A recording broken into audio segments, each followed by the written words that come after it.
আসসালামু আলাইকুম বন্ধুরা, সবাই কেমন আছেন? Welcome to new mini blog. তো কিছুদিন আগে আমি ছিলাম রাজশাহীতে। তো সেখানকার বিখ্যাত কালাবুনা খাইতে গিয়েছিলাম। তো সেই ভিডিওটাই আপনাদের সাথে আজ শেয়ার করব। তো চলুন ভিডিও শুরু করা যাক। তো আমরা দুপুরের দিকে রাজশাহী শহর থেকে একটা অটো করে বেরিয়ে পড়ি নওহাটা যাওয়ার জন্য। এই নওহাটায় মূলত এই কালাভুনা পাওয়া যায়। আর রাজশাহীর একটা বিখ্যাত জিনিস হলো এই কালাভুনা। আর এখন আমরা যাচ্ছি রাজশাহী চিড়িয়াখানার সামনের গেট দিয়ে। এরপর আমরা রাজশাহীর সুন্দর কিছু রাস্তার ভিউ এনজয় করতে করতে সামনের দিকে এগিয়ে যাচ্ছি। আর মনে মনে ভাবছি যদি রাজশাহীতে থেকে যেতে পারতাম। রাজশাহী জায়গাটা আসলেই অনেক সুন্দর, যেদিকেই তাকাই মন মুগ্ধকর কিছু দৃশ্য দেখতে পাচ্ছি। আর দেখতেই পারছেন আপনারা, যতদূর চোখ যাচ্ছে অতদূর শুধু আমের বড় বড় বাগান। আর রাজশাহী যেহেতু আমের জন্য বিখ্যাত, তাই এত বড় বড় আমের বাগান। তো এখন আমরা চলে আসলাম রাজশাহীর আম চত্বরে। তো আমি যেদিন প্রথম রাজশাহী আসি এই জায়গাটা অনেক খুঁজছিলাম কিন্তু পাইনি, কিন্তু আজকে হুট করে চোখের সামনে পড়ে গেল। আর এদিকে তো বন্ধুরা সবাই সুন্দর ফিলিংসে আছে যে যা ভরপুর খাবে। আর রাজশাহীর মানুষগুলো অনেকটা আন্তরিক। আর আপনারা সামনেই দেখতে পারছেন এটা হলো রাজশাহীর বিমানবন্দর। তো আমার পাশে যে অটোওয়ালা মামা আছে তিনি আমাকে সব বলে দিতেছে যে কোথায় কোথায় কোন জায়গাগুলো আছে। তো এই সাইডে দেখতে পারছেন এটাই হলো বিমানবন্দর। এরপর আমরা সরাসরি চলে আসি নওহাটায় হানিফ মামার কালাভুনা খাওয়ার জন্য। কিন্তু এখানে আরও আশেপাশে অনেক দোকান আছে, তো ওনারা আমাদের ডাকছে, কিন্তু আমরা তো ওখানে যাব না। আমরা যাব হানিফ মামার সেই বিখ্যাত কালাভুনা খাওয়ার জন্য। তো ওনার দোকানটা খুঁজতেছি, ওনার দোকানটা একটু ভিতরে। আমরা আছি নওহাটার মধ্যে ফাইসাল মামার কালাভুনা খাইতে। এখন আমাদের সাথে আসেন সবাই ফাইসাল মামার কালাভুনা খাই।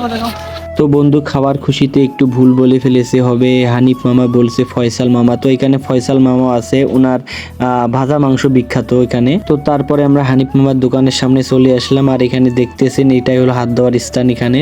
আর এগুলোই হলো সেই বিখ্যাত কালাবোনা যেগুলো মাটির চুলার মধ্যে রান্না করা হয়েছে, যার কারণে এগুলো স্বাদ আরো বেশি হয়ে যায়। তারপর আমি সরাসরি খাবার টেবিলে চলে আসলাম। তো আমাদের খাবার সব অর্ডার দেওয়া হয়ে গেছে, সব দিয়ে দিয়েছে, শুধু মাংসটা আনে নেই। মাংস নিয়ে আসলে আপনাদের দেখাইতেছি।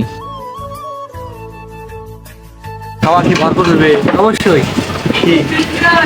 তো এই তো আমাদের কালাবোনা নিয়ে এসেছে। তো এখানে 5 পিস করে মাংস 180 টাকা করে নিয়েছে, আর ভাত প্রতি প্লেট 20 টাকা করে নিয়েছে। তো আমার কাছে মনে হয় মাংসর প্রাইসটা একটু বেশি, কিন্তু মাংসর আবার স্বাদটা অনেক সুন্দর ছিল। তো এখন আমরা খাওয়া দাওয়া সব শুরু করে দিলাম।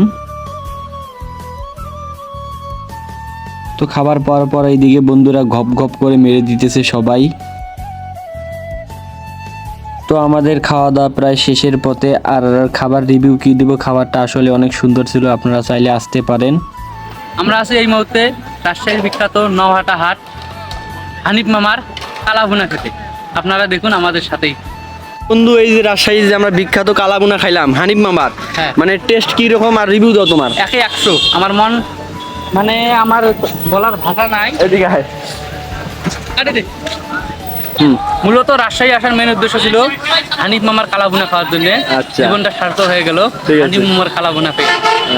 হানিফ মামার কালাভুনাটা অনেক বেশি সুন্দর ছিল। হ্যাঁ, খোয়াইছে কে? আমার টাকা দিয়ে খাইছেন না হুমুন্দি কয় কি রে রিভিউ কিরম লাগিল কালাভুনা কালাভুনা খাইলাম, ও সেই ছিল। সেই ছিল। Wow nice, I am Ripon blog. তো বন্ধুরা অবশেষে আমরা হানিফ মামার সেই বিখ্যাত কালাভুনা খাইলাম রাজশাহীতে। তো এখান থেকে বাড়ির উদ্দেশ্যে রওনা দিব। তো আজকের এই ভিডিওটা এই পর্যন্ত। ভিডিওটা কেমন লাগলে অবশ্যই কমেন্টে জানাবেন। ভিডিওটা ভালো লাগলে লাইক, কমেন্ট, শেয়ার, সাবস্ক্রাইব করতে ভুলবেন না। দেখা হবে আবার নতুন কোনো ভিডিওতে। আল্লাহ হাফেজ।